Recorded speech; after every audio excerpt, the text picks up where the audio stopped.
Hello बच्चों, नमस्कार। मैं पूजा मिश्रा आप लोगों का स्वागत करती हूँ हमारे ऑनलाइन चैनल पर जिसका नाम है विद्याकुल हाई स्कूल। तो बच्चों, आप लोग कैसे हो? बच्चों, आज हम लोग हिंदी व्याकरण का सबसे मोस्ट इम्पॉर्टेंट टॉपिक जो पेपर में आपके ज़रूर ज़रूर ज़रूर आता है उसी को पढ़ेंगे, और वो है हमारा अलंकार। ऐसे ट्रिक के साथ पढ़ेंगे कि आप लोगों के दिमाग में एकदम बस जाएगा और आप लोग दोबारा अलंकार पढ़ने के लिए मतलब परेशान नहीं होंगे। आप देखते ही पहचान जाएंगे कि ये कौन सा अलंकार है। तो बच्चों, शुरुआत करते हैं आज हम लोग अपनी पहली क्लास से पहले टॉपिक के साथ जिसका नाम है अलंकार। बच्चों, अलंकार का शाब्दिक अर्थ क्या होता है? आप लोगों को मैं बता दूं, अलंकार का शाब्दिक अर्थ क्या होता है। सबसे पहले ये बताइए कि अलंकार आभूषण जानते हैं आप लोग? जब हमारी घर की महिलाएं, स्त्री, बहन, बेटी अपने आप को सुंदर दिखाने के लिए क्या इस्तेमाल करती है? आभूषणों को पहनती है ना? सुंदर सुंदर गहनों को पहनती है। क्यों पहनती है? ताकि वो सुंदर दिखे, अच्छी दिखे। तो बच्चों, अलंकार यहाँ पर कविता में यही कार्य करता है। अलंकार का ही शाब्दिक अर्थ है आभूषण। बच्चों, यहाँ अलंकार का मतलब होता है कि कविता में, काव्य में एक तरह से उसकी शोभा बढ़ाना, उसको सजाना, उसको सुंदर दिखाना। जैसे आप लोग यहाँ पढ़ सकते हैं कि अलंकार का क्या अर्थ होता है। काव्य की शोभा बढ़ाने वाले उपकरणों को अलंकार कहते हैं। इसके प्रयोग से शब्द और अर्थ में चमत्कार उत्पन्न होता है, अतः अलंकार को काव्य का आवश्यक अंग माना गया है। बच्चों, अलंकार जो होता है वो काव्य की शोभा बढ़ाता है, उसकी सुंदरता बढ़ाता है, उसको पढ़ने में इतना सुंदर बना देता है कि जो पढ़ने वाला वक्ता होता है, श्रोता होता है, वो उस कविता को बहुत प्रेम पूर्वक, बहुत रस के साथ और बहुत आनंदमय तरीके से कविता को पढ़ता है। तो बच्चों, अलंकार का सीधा सीधा जो अर्थ होता है वो होता है आभूषण, अर्थात काव्य की सौंदर्यता बढ़ाने वाला उपकरण। ठीक है? जैसे घर की महिलाएं, औरतें, हमारी बहन बेटियां अपने आप को सजाने के लिए सुंदर सुंदर आभूषण पहनती है ना बच्चों, उसी तरह अलंकार का भी कार्य है कि वो क्या करता है, काव्य की शोभा बढ़ाता है। ठीक है बच्चों, अलंकार के मुख्यतः दो भेद होते हैं। अगर प्रश्न आता है कि अलंकार के मुख्यतः कितने भेद होते हैं या भेदों के नाम बताएं, तो बच्चे क्या करते हैं, सबसे बड़ी गलती बच्चे करते हैं, अनुप्रास अलंकार लिख देंगे, यमक लिख देंगे, उत्प्रेक्षा, श्लेष, जितने अलंकार होते हैं उनको लिख देते हैं। ना बच्चा, वो अलंकार के भेद ना है, वो गलती ना करना आप लोग। अलंकार के मुख्यतः मेरे बच्चों सिर्फ दो भेद होते हैं। दो भेद कौन कौन से होते हैं? पहला होता है बच्चा शब्दालंकार और दूसरा होता है अर्थालंकार। पहला कौन सा होता है? शब्दालंकार, और दूसरा होता है बच्चों अर्थालंकार। तो यहां पर अब शब्दालंकार क्या होता है, अर्थालंकार क्या होता है, ये जान लेते हैं। जब केवल शब्दों में चमत्कार पाया जाता है तब शब्दालंकार कहलाता है। जब सिर्फ शब्दों में चमत्कार पाया जाता है, मतलब कविताओं में ऐसे ऐसे शब्दों का प्रयोग होता है कि वो अलग ही एक चमक प्रकट करता है, एक अलग ही चमत्कार कविता को दिखाता है, चमत्कार कविता में दिखाता है, तो वहां बच्चा शब्दालंकार होता है। जहां मतलब कविता पढ़ने में इतनी अच्छी लगने लगती है, वो शब्दों का प्रयोग इस प्रकार से होता है कि कविता पढ़ने में इतनी मधुर, इतनी अच्छी लगने लगती है कि कवि उसको लगातार पढ़ता चला जाता है, तो वहां बच्चा कौन सा होगा, शब्दालंकार। वहीं अगर हम लोग अर्थालंकार की बात कर लेते हैं, अर्थालंकार की बात कर लेते हैं, तो जहां अर्थ पर प्रभाव पड़े या अर्थ में चमत्कार दिखाई दे, तो बच्चों वहां पर होगा अर्थालंकार। जिस काव्य में, जिस कविता में अर्थ में चमत्कार दिखे, मतलब शब्द के अर्थ पर चमत्कार दिखे, तो बच्चों वहां आपका हो जाएगा अर्थालंकार। ठीक है? अब शब्दालंकार आप लोगों के कोर्स में, आप लोग के पाठ्यक्रम अनुसार देखा जाए तो आप लोगों के सिलेबस में शब्दालंकार के भाग बताए गए ना, शब्दालंकार के भाग बताए गए। कौन कौन से आपके आपके शब्दालंकार में अनुप्रास, यमक और श्लेष मुख्य हैं। आप लोगों के सिलेबस में सिर्फ आपका अनुप्रास, यमक और श्लेष, ये तीन मुख्य। आप लोग according to your syllabus, UP high school का जो सिलेबस आया इस बार, उसमें आपके शब्दालंकार के अनुप्रास, यमक और श्लेष मुख्य हैं, जो आपको यहाँ पर हमने लिख दिया है कि पाठ्यक्रम अनुसार इनका परिचय यहाँ दिया जा रहा है। अब उसका हम लोग परिचय पढ़ेंगे। तो बच्चों, अनुप्रास क्या होता है? सबसे बड़ी चीज होती है, पहले हम लोग अर्थ जान लेते हैं ना, फिर ट्रिक जानेंगे कैसे हम लोग को इसको याद करना और कैसे हम लोग इसको जानेंगे। तुरंत यहाँ पर हम लोग आ जाए ऐसी ट्रिक हम लोग बताएंगे आप लोगों को। ठीक है? अनुप्रास क्या होता है? जहां व्यंजन वर्णों की आवृत्ति होती है, जहां व्यंजन वर्णों की आवृत्ति होती है वहां अनुप्रास अलंकार होता है मेरे बच्चों। जहां पर व्यंजन की आवृत्ति, अब यहाँ दो शब्द हैं, उन दोनों शब्दों का आप अर्थ समझिए। यहाँ पर दो शब्द हैं, उन दोनों शब्दों का आप अगर अर्थ देखेंगे तो क्या अर्थ निकलता है। देखिए, जो आपका यहाँ व्यंजन आ जाता है, ठीक है, व्यंजन, ये तो बच्चा आपका शब्द हो गया, ठीक, ये तो आपका शब्द हो गया। यहाँ पर व्यंजन मतलब जो आपके अक्षर होते हैं, क ख ग घ अंगा, है ना, व्यंजन क्या होंगे, क ख ग घ अंगा च छ ज ज य ट ठ ड ढ न प फ प ब म य र ल व श स स ह छ त्र ज्ञ। बच्चे ये क्या है, ये है व्यंजन। तो जहां व्यंजन वर्णों की, साफ लिखा हुआ है कि जहां व्यंजन वर्णों की आवृत्ति होती है, आवृत्ति मतलब कहेंगे बार बार आना, आवृत्ति को हम लोग कहेंगे बार बार शब्दों का आना, बार बार शब्दों का आना, वही होगी आपकी आवृत्ति, मतलब लगातार वो शब्द आना, ठीक है, लगातार वो शब्द आना, बार बार आवृत्ति होती है, वहां अनुप्रास अलंकार होता है। बच्चों, जहां व्यंजन वर्णों की बार बार आवृत्ति होती है, वो लगातार शब्द आते हैं, तो वहां कौन सा अलंकार होता है, वहां अनुप्रास अलंकार होता है। सबसे बड़ी ट्रिक है, आप परिभाषा में से ही निकालिए। ट्रिक निकालने का सबसे बढ़िया तरीका होता है कि आप परिभाषा पढ़िए और उसी में से ट्रिक निकालिए। इसमें क्या ट्रिक दिखा दी, सीधी सीधी मुझे ट्रिक दिख रही है कि व्यंजन वर्णों की आवृत्ति, व्यंजन वर्ण मतलब जहां आप लोग को लगे कि हाँ यहाँ शब्द रिपीट हो रहे, लगातार बार बार हो रहे, तो वहां कौन सा अलंकार है बच्चा, सीधा सीधा आप लोग अनुप्रास अलंकार पे टिक लगा दीजिए। उदाहरण मैं बता देती हूँ, जैसे एक उदाहरण है आप लोग का, तरनी तनुजा तट तमाल तरुवर बहुछाय। बच्चों यहाँ एक उदाहरण है आप लोग का ये कि तरनी तनुजा तट तमाल तरुवर बहुछाय। इस पंक्ति में, ये आप लोग का जो उदाहरण है बच्चा, इसको ध्यान से देख लीजिएगा, ये जो आप लोग का उदाहरण है इसमें क्या है कि इस पंक्ति में ता वर्ण की आवृत्ति से अनुप्रास अलंकार है। आप लोग देख रहे हैं ना, तरनी का ता, तनुजा का ता, तट का ता, तमाल का ता, तरुवर का ता, ता ता ता ता ता, यहाँ तो ता ता ता थैया करने लगा भैया। जहां शब्द ताता थैया करे, बार बार नाचे, वहां पर आप लोग का अनुप्रास है ना। अनुप्रास का सीधा है कि जहां शब्द बार बार ताता थैया करे, बार बार आए, तो वहां कौन सा हो जाएगा, अनुप्रास, लगातार बार बार आए, बार बार नहीं, लगातार बार बार आए। जैसे तरनी तनुजा तट तमाल तरुवर बहुछाए, यहाँ ता ता ता ता थैया कर रहा है, तो यहाँ कौन सा अलंकार होगा बच्चों, यहाँ पर अनुप्रास अलंकार होगा। सीधा याद रखिएगा कि जहां व्यंजन वर्णों की आवृत्ति हो, जहां व्यंजन वर्ण बार बार आए, वहां अनुप्रास अलंकार होगा। इतने अच्छे तरीके से ये ट्रिक याद कर लीजिए दिमाग में कि शब्द जहां बार बार आए, ठीक है। इस पंक्ति में ता वर्ण की आवृत्ति से अनुप्रास अलंकार है, सीधा सीधा क्या लिखा है ना इस पंक्ति में ता वर्ण की आवृत्ति लगातार है, तो क्या है, ये अनुप्रास अलंकार है, ठीक है। इतनी चीजें आप लोग को क्लियर हो गई है। पहले जान लीजिए क्या होता है कि अलंकार क्या होता है। अलंकार का मतलब होता है कि काव्य की सौंदर्य बढ़ाने वाला, शोभा बढ़ाने वाला उपकरण, वो हो गया अलंकार। अलंकार के मुख्यतः कितने भेद होते हैं बच्चों, अलंकार के मुख्यतः दो भेद होते हैं। कितने भेद होते हैं, दो भेद होते हैं, शब्दालंकार और अर्थालंकार। कौन कौन से होते हैं, शब्दालंकार और अर्थालंकार। आप लोगों के कोर्स में कौन कौन से शब्दालंकार है, कौन सा, अनुप्रास, यमक और श्लेष, ठीक है। जो बाकी का आप लोग का है, जो बाकी के आप लोग के अलंकार है, वो आप लोगों के हाई स्कूल के पेपर में आएंगे, बोर्ड एग्जाम के पेपर में आएंगे, है ना। बाकी का आप लोगों के बोर्ड एग्जाम के पेपर में आने वाले। तो पहले हम लोग शुरुआत थोड़े थोड़े से करते हैं ना, उसके बाद जाके इकट्ठा पढ़ेंगे, है ना। तो शुरुआत आपके शब्दालंकार से, जो पहला अर्थ है वो होगा, ठीक है। आगे हम लोग चलते हैं, आगे हम लोग का कौन सा है, आगे हम लोग आ जाते हैं यमक पर। बच्चों यमक कौन सा क्या होता है कि जहां पर एक ही शब्द, जहां पर एक ही शब्द की अनेक बार भिन्न अर्थों में, जहां पर एक ही शब्द में अनेक बार भिन्न अर्थों में आवृत्ति हो, वहां यमक अलंकार है।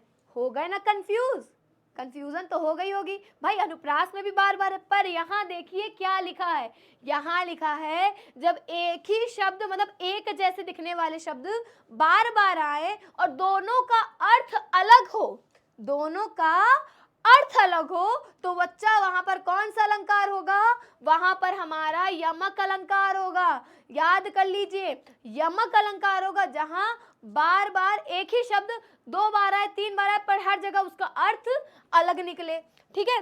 जैसे मैं उदाहरण बताती हूँ आप लोगों को। उदाहरण क्या है, केकी रव की नुपर ध्वनि सुन, जगती जगती की भूख प्यास। अब इस उदाहरण को समझिए पहले। उदाहरण आप लोगों का क्या है,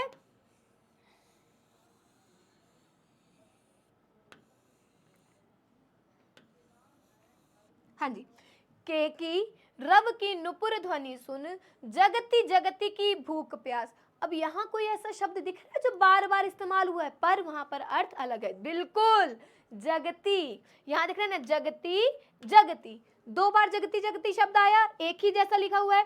एक ही जैसे कैसे लिखा हुआ है, देखो, ज ग और ता पे बड़ी की मात्रा, एक जगती ये है। वही अगर हम दूसरा जगती देखेंगे तो वो भी सेम एज इट इज ऐसे ही लिखा हुआ है, ज ग ता पे बड़ी की मात्रा, जगती जगती। पर मेरे बच्चों यहाँ दोनों का अर्थ एकदम अलग है, दोनों का अर्थ एकदम अलग है। जैसे इस उदाहरण में जगती शब्द 2 बार आया है, इस उदाहरण में बच्चा जो जगती शब्द है वो 2 बार आया है और इसके अर्थ भिन्न भिन्न है। भिन्न भिन्न का मतलब होता है अलग अलग, भिन्न भिन्न का मतलब होता है अलग अलग, ठीक है। इसके अर्थ भिन्न भिन्न है, मतलब अलग अलग है। जगती का पहला अर्थ जागना और दूसरा अर्थ है पृथ्वी, ठीक है। जगती, पहला जो जगती है उसका अर्थ होता है जागना, मतलब नींद से उठना, सोकर उठना, जागना, ठीक है। वही दूसरा अर्थ जो है जगती, जो ये जगती है वो है पृथ्वी, हमारी धरा है ना, हमारी जो धरा है, पृथ्वी है, उसका अर्थ ये है। तो अतः यहाँ पर कौन सा अलंकार है मेरे बच्चा, यहाँ पर यमक अलंकार है, ठीक है। के की रव की नुपुर ध्वनि सुन, जगती जगती की भूख प्यास, ठीक है।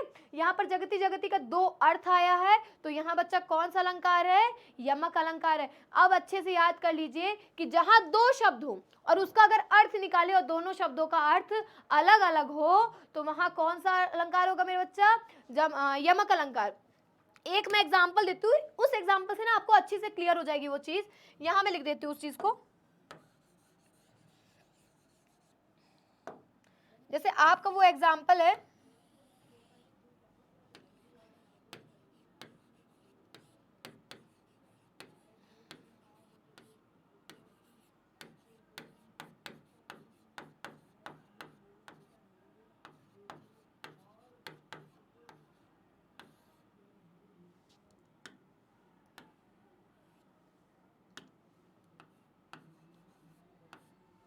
कनक कनकते 100 गुनी मादकता अधिकाय,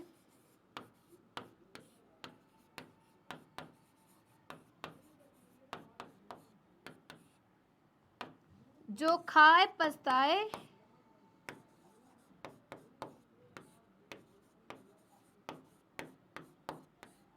जो पाए जो ना पाए, जो पाए ऐसे है,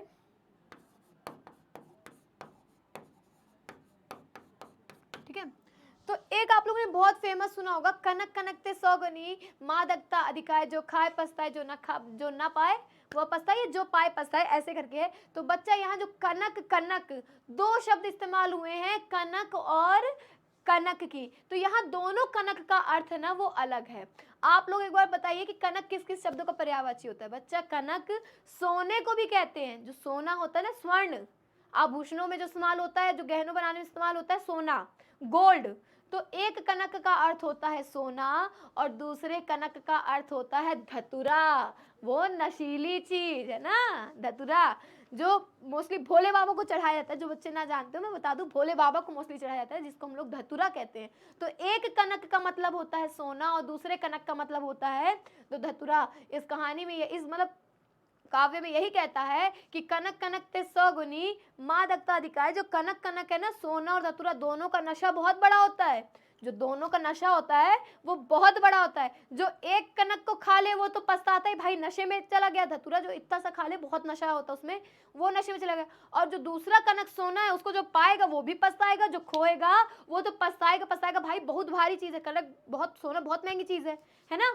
तो यहाँ यही मतलब है कि 2 शब्दों को, मतलब एक जैसे जो 2 शब्दों पर उनका अर्थ अलग अलग हो, तो बच्चा वहां कौन सा अलंकार होगा मेरे बच्चों, वहां सीधा सीधा यमक अलंकार होगा। वहां कौन सा अलंकार होगा बच्चा, वहां सीधा सीधा यमक अलंकार होगा। ठीक है, इतनी चीजें क्लियर हो गई आप लोग को। अनुप्रास, यमक, 2 चीजें बता दी गई हैं। आप लोग के कोर्स का तीसरा बचा है जो क्या है, श्लेष अलंकार। क्या है बच्चा, श्लेष अलंकार है। ठीक है। श्लेष में क्या होता है कि जहां किसी शब्द के एक बार प्रयुक्त होने पर उसके एक से अधिक अर्थ हो वहां श्लेष अलंकार होता है। अब यहां पर यमक का ये उल्टा है, यहां पर ये यमक का उल्टा है। यमक में क्या था, एक ही जैसे शब्द, जैसे ये कनक था और ये कनक था, तो एक ही जैसे शब्द दो बार आए पर अर्थ क्या था इनका, अलग अलग था। बट बच्चा श्लेष में इसका उल्टा होता है। श्लेष में क्या होता है, एक ही शब्द होता है पर अर्थ अलग अलग होते हैं। यहाँ दो शब्द थे, दोनों का अर्थ अलग अलग था, है ना, पर यहाँ पर एक ही शब्द का इस्तेमाल किया जाता है और दोनों के अर्थ अलग, वो एक ही शब्द में अलग अलग अर्थ आते हैं, उसी एक शब्द के अलग अलग अर्थ लिए जाते हैं। अब हम इसको उदाहरण में हम समझ लेते हैं कि जैसे रहीमन पानी राखिए बिन पानी सब सून, पानी गए न उबरे मोती मानुस चून। ठीक है बच्चों, यहाँ जो पानी शब्द है ना, जो पानी शब्द है वो किस लिए है, वो पानी शब्द एक ही है पर यहाँ पर हर चीज के लिए उसका अर्थ अलग दिया हुआ है।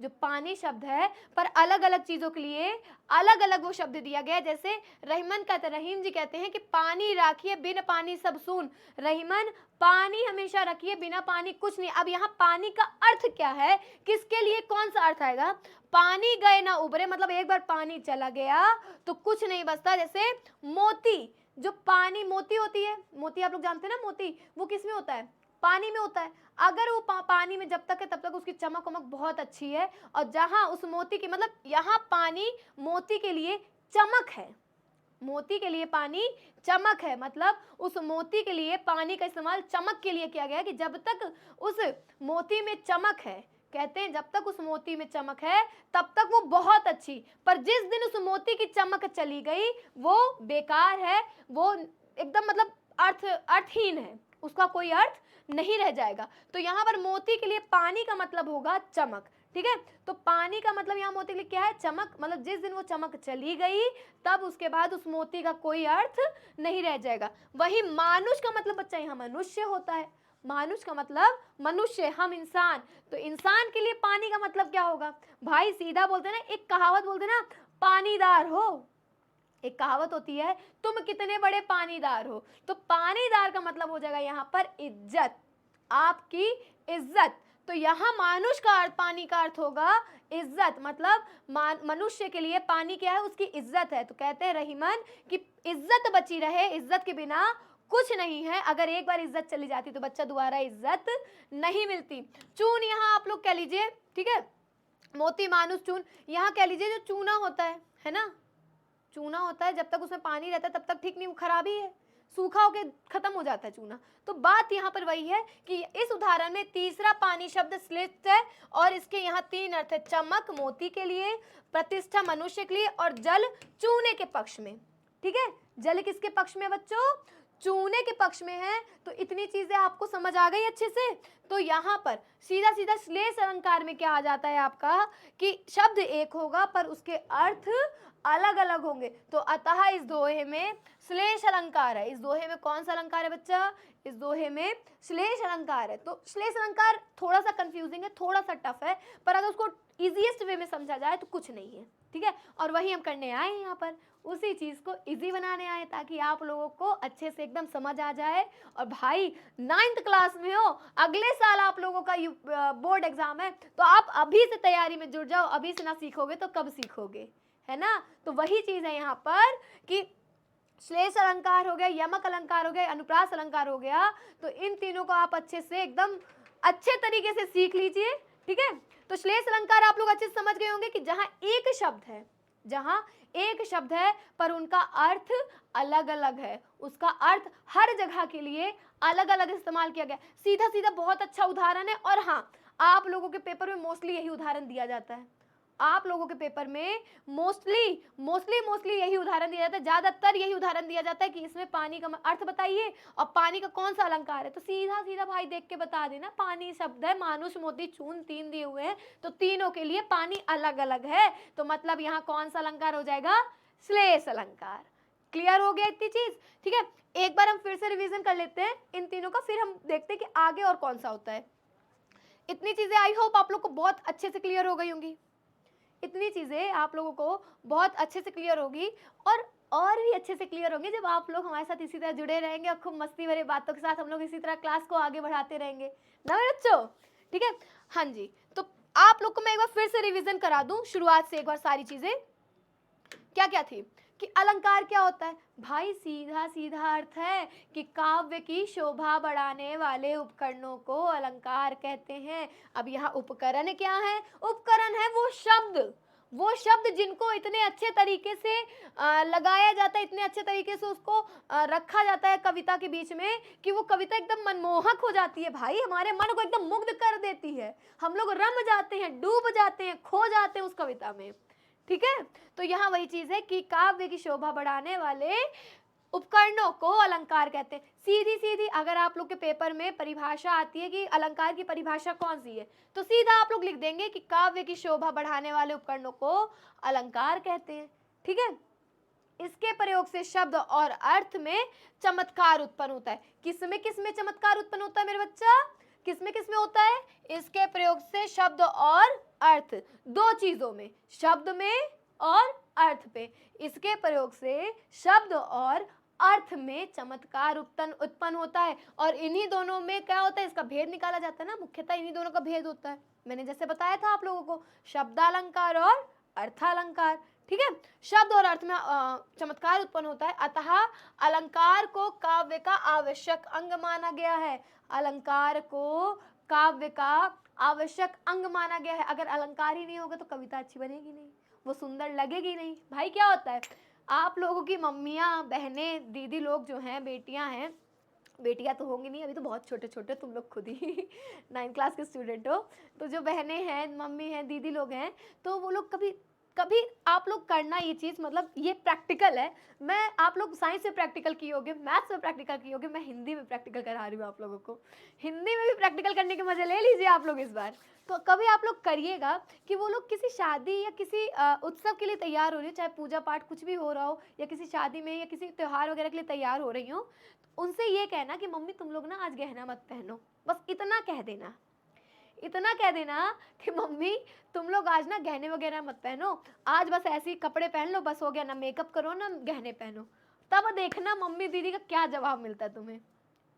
जो जो बात आप लोग जानते भी ना होंगे ना अपने बारे में, वो बातें सुनने को मिल जाएंगी भाई। क्यों? क्योंकि औरतें गहनों से ही तो सुंदर लगती हैं, है ना। वो अपने आप को, जो बाहरी सुंदरता उनको दिखानी अपनी, वो सज धज के, श्रृंगार करके, गहने पहन के, अच्छे से तैयार होके, तभी तो वो सुंदर लगती हैं। तो वही चीज बेटा यहाँ कविता के साथ हो रही है, बिल्कुल वही चीज यहाँ बिल्कुल आपकी कविता के साथ हो रही है। क्या हो रहा है कि यहाँ पर जो अलंकार है वो काव्य की शोभा बढ़ाने का ही तो काम कर रहा है।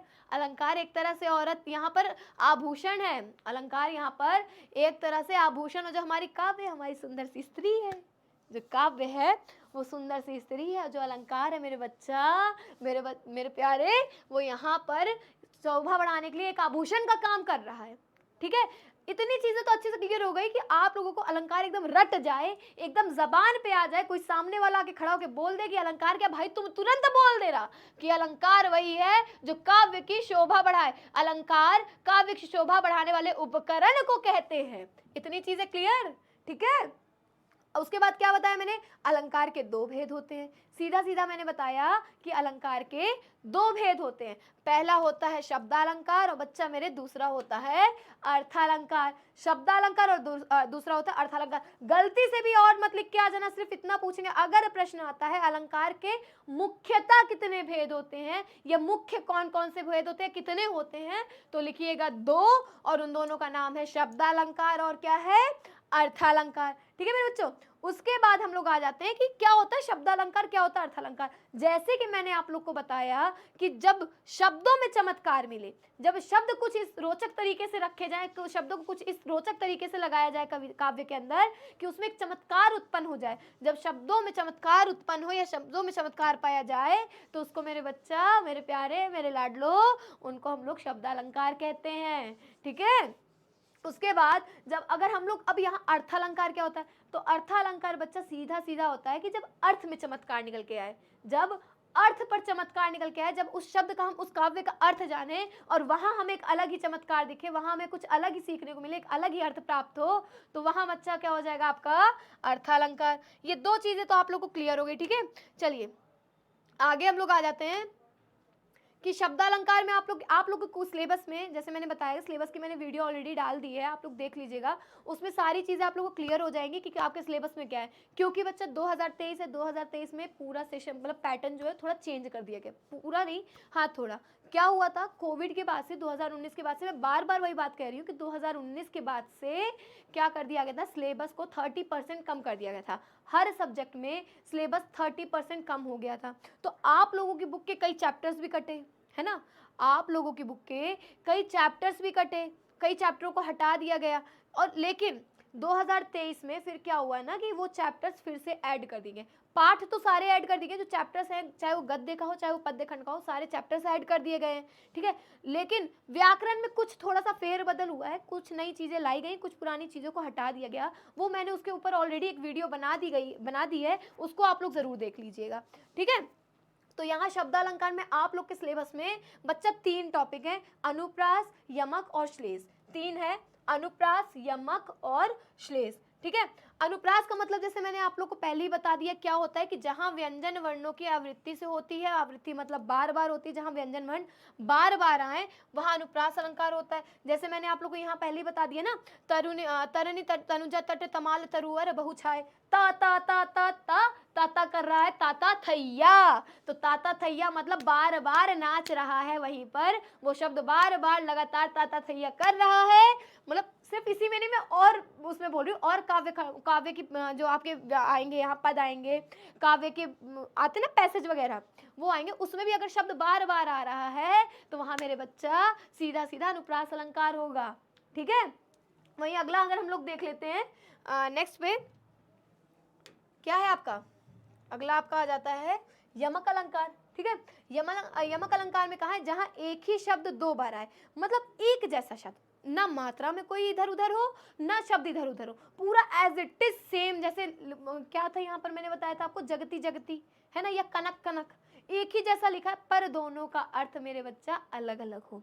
यमक में सीधा सीधा क्या था कि जहां आपको 2 शब्द एक जैसे दिख जाएं और दोनों का अर्थ अलग अलग हो, तो वहां कौन सा अलंकार हो जाएगा बच्चा, यमक। जहां पर एक ही शब्द की अनेक बार भिन्न अर्थों में आवृत्ति हो, वहां पर यमक अलंकार। आवृत्ति मतलब बार बार होता है ना, बार बार होता है, ठीक है। तो वहां मेरे बच्चा कौन सा अलंकार हो जाएगा आपका, यमक अलंकार हो जाएगा। जैसे ये था ना, केकी रव की नुपुर ध्वनि सुन जगती जगती की भूख प्यास, एक जगती मतलब जागना होता है, नींद से उठना होता है, और दूसरा जगती हमारी धरती, हमारी पृथ्वी, हमारी धरा माता, है ना। इतनी चीजें क्लियर हो गई मेरे बच्चा, ये हो गया आपका यमक अलंकार। वहीं अगला हम लोग आ जाते हैं अपने लास्ट टॉपिक पे, आपका आ जाएगा श्लेष अलंकार, जहां किसी शब्द के एक बार प्रयुक्त होने पर, जहां किसी शब्द के एक बार प्रयुक्त होने पर उसके एक से अधिक अर्थ हो, वहां श्लेष अलंकार हो। श्लेष सीधा सीधा मैंने बताया था कि वो शब्द एक ही होगा, वो शब्द एक ही होगा पर उसका अर्थ हर जगह अलग अलग निकलेगा, वहां अर्थ अलग अलग निकलेगा। जैसे आप लोग को बताया, रहीमन पानी राखिए बिन पानी सब सून, ये पढ़ने से पता चल जा रहा है कि एक ही शब्द है भाई, ये पढ़ने से पता चल जा रहा है कि एक ही शब्द है। रहीमन पानी राखिए बिन पानी सब सून, पानी गए न उबरे मोती मानुष चून, है ना। यहाँ पर सीधा बता रहा है कि इस उदाहरण में तीसरा पानी शब्द श्लिष्ट है और इसके यहाँ 3 अर्थ हैं, चमक मोती के पक्ष में, ठीक है, प्रतिष्ठा मनुष्य के पक्ष में, जल चूने के पक्ष में। तो एक तो पानी का मतलब पानी ही है, एक पानी का मतलब पानी है, दूसरा पानी का मतलब क्या है, एक मनुष्य के लिए उसकी इज्जत हो जाएगी, ठीक है, मनुष्य के पक्ष में उसकी प्रतिष्ठा, मान सम्मान, उसकी इज्जत, ठीक है।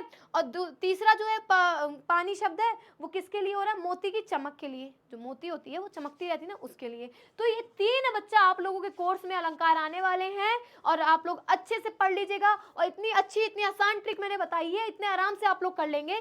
क्या है भाई, जहां आपको 2 शब्द दिखे, एक शब्द दिखे, अर्थ अलग अलग है, सीधा आप वहां क्या लगा दोगे, सीधा सीधा आप वहां श्लेष अलंकार लगा दोगे। और जहां 2 शब्द एक जैसे लिखे हो, दोनों का अर्थ अलग अलग निकल रहा हो, तो वहां आप सीधा यमक अलंकार लिखेंगे। और जहां शब्दों के ताता थैया हो रहे हो और बार बार आ रहे हो एक ही वर्ड, तो वर्ड व्यंजन होगा। एक याद रखिएगा, यहां पर शब्द बोले गए, वहां व्यंजन वर्ण बोले गए। वर्ण का मतलब होता है क ख ग घ अंगा, व्यंजन वर्ण एक अक्षर, उस समय आपका अनुप्रास होगा। शब्द अगर लगातार है तो वहां अनुप्रास नहीं होगा। कंफ्यूज बिल्कुल मत होइएगा, क्योंकि यमक में भी यही लिखा है कि शब्दों की आवृत्ति, पर उसमें क्या लिखा, अनुप्रास में क्या लिखा है, व्यंजन वर्णों की आवृत्ति। बिल्कुल कंफ्यूज नहीं होना है, एकदम ध्यान से सुन लीजिए कि अनुप्रास में व्यंजन वर्णों की आवृत्ति बोली गई है और आपके यमक में शब्दों की आवृत्ति बोली गई है। ठीक है बच्चा। फिर उसके बाद आपका जो दूसरा वो भेद था अलंकार का, क्या था, अर्थालंकार। दूसरा भेद क्या था बच्चा, अर्थालंकार था। उसके बारे में जान लेते ना क्या है। अब वो भी पढ़ लें, जब टॉपिक में नाम आया था तो उसके बारे में थोड़ा बहुत जान लेते, जरूर सिलेबस में नहीं है पर उसके बारे में भी जान लेना चाहिए। ठीक है। अर्थालंकार में उपमा रूपक तथा उत्प्रेक्षा अलंकार होती है। अर्थालंकार में उपमा रूपक तथा उत्प्रेक्षा अलंकार विशेष रूप से उल्लेखनीय है, ये तीन होते हैं। अब इसमें क्या होता है ना, अर्थालंकार में उपमा में होगा मतलब किसी ना किसी को किसी से संबंधित करना, मतलब अर्थ कुछ और निकलता है, शब्द कुछ और होता है, अर्थ कुछ और निकलता है। ठीक है बच्चा। यहाँ पर वही चीज है कि मतलब उसके अर्थ, जो अर्थ निकलेगा, काव्य का जो अर्थ निकलेगा वो एकदम ही निराला रहता है, मतलब अर्थ में चमत्कार पा जाता है। तो वहां बच्चा मेरे अर्थालंकार हो जाता है, जिसको आप लोग हाई स्कूल में पढ़ोगे, आपके 10th क्लास में ये है टॉपिक। तो आपका उपमा रूपक और उत्प्रेक्षा आपके हाई स्कूल में मतलब 10th क्लास में है, तो उसमें आप लोग पढ़ोगे। तो इतनी चीजें आई होप आप लोग को अच्छे से क्लियर हो गई होगी। और मेरे बच्चों, अगले साल आप लोग का बोर्ड एग्जाम है, हाई स्कूल यूपी बोर्ड, आपका हाई स्कूल का बोर्ड एग्जाम है, तो उसकी तैयारी अभी से तैयारी शुरू कर दीजिए, अभी से लग जाइए उसकी तैयारी में, क्योंकि 9th आपका बेस है और वो आपका वहां से आपकी इमारत शुरू होनी है। ठीक है। 10th में आपकी इमारत बननी शुरू हो जाएगी। तो जब तक बेस मजबूत नहीं होगा मेरे बच्चे, तो आगे इमारत कैसे खड़ी होगी, है ना। जब तक बेस मजबूत नहीं होगा, तो 9th आपका मेरे बच्चा आपका बेस है। यहीं से आप लोग सीखेंगे कि किस तरह हाई स्कूल का पेपर लिखा जाएगा, किस तरह हाई स्कूल के पेपर में पैटर्न आएगा, कैसे करा जाता है। क्योंकि 8th क्लास तक बच्चा आप लोग क्या किए भाई, एक क्वेश्चन कहानी जैसी पढ़ा दी, उसके बीच बीच से प्रश्न दे दिए, मतलब बीच के क्या, जो आपके क्वेश्चन बुक के पीछे रहते हैं उसमें से प्रश्न दे दिए, गिन चुन के 4-5 प्रश्न होते हैं जिसको आप लोग याद करके जाते हैं, है ना। तो उसके उत्तर लिख दिए ना बच्चा। अब की बार ऐसा नहीं है, अब की बार आप लोग बड़ी क्लास में आ गए हो, 9th में आ गए हो, सीनियर हो गए हो, तो 9th क्लास में थोड़ा ना पेपर लिखने का तरीका बदल जाता है, हर चीजें होती है ना, जैसे जैसे आप बड़े होगे बड़ी बड़ी चीजें सीखोगे। तो वही चीज है कि 9th 10th में भी आप बड़ी बड़ी चीजें सीखोगे, बड़ी बड़ी मतलब अच्छे तरीके से पेपर देना आप सीखोगे, जो कि आपके 10th 12th हर बोर्ड एग्जाम में आप सीखेंगे। तो 9th आपकी शुरुआत है बच्चा, यहाँ से लग जाइए अपनी बोर्ड एग्जाम की तैयारी में। और मुझे पूरी उम्मीद है कि आप सब बच्चे अच्छे नंबरों से, अच्छे प्रतिशतों के साथ आप लोग आगे बढ़ोगे और अपना जीवन का लक्ष्य प्राप्त करोगे। तो मेरे बच्चों, कोशिश यही है कि आप लोगों को आगे बढ़ाते जाएं, हम लोग का पूरा सहयोग आप लोगों के साथ है, और हमारे साथ इसी तरह बने रहिए। हमारे UP board high school channel को इसी तरह आप लोग साथ देते रहिए और अच्छे से हमारे साथ पढ़ते रहिए। तो बच्चों, इसमें आप लोग को भी मजा आएगा, हम लोग को भी मजा आएगा भाई, और अगर आप लोग अच्छे नंबर लाओगे तो हम लोग का दिल तो गार्डन गार्डन हो जाएगा, है ना। तो इसी जबर तरीके के साथ एक मस्त फ्लो में, एक देसी तड़के के साथ हम लोग हिंदी को और पढ़ेंगे। इसी तरह हमारे चैनल के साथ जुड़े रहिए, हमारे चैनल को सब्सक्राइब कर दीजिए और लाइक कर दीजिए और बेल आइकन भी दबा लीजिए। ठीक है मेरे बच्चा, फिर मिलेंगे अगली क्लास में, तब तक के लिए नमस्कार।